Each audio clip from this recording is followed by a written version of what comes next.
భోగి పండుగ రాను రా నువ్వు దింతులు ఇప్పుడేనా మమ్మల్ని పిలిచేది నువ్వు? ఇప్పుడే కదా నువ్వు వస్తా ఉండేది. రేపు సంక్రాంతి పండుగ కోడి ఒకటి ఉంది, కోడి పుంజు పెద్దదే ఎత్తుకొని వచ్చేస్తా. అక్కడ బాగా కోసుకొని తినేస్తాం రా. తాత నువ్వు మంచి తాత, మంచి మాట చెప్పినావు ఇన్ని రోజులకి. చిన్నాయపా నేను మా వాడు కోడిని పట్టుకొని వస్తామా, నువ్వు నువ్వు ఒకసారి వాడు అక్కడ పోయి చూడమా. పదరా కొంచెం పట్టుకుందాం పదా.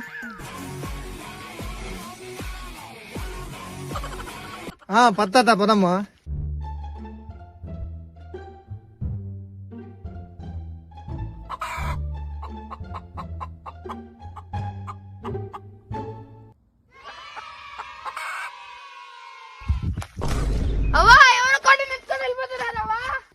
తాత ఎట్లా పట్టేసి తాత కొన్ని, రేపు పండుగ చూరు మనకి.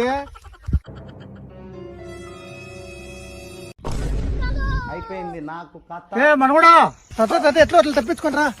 తప్పించుకునేది ఏం లేదప్ప, కట్టేస్తా ఉన్నారు.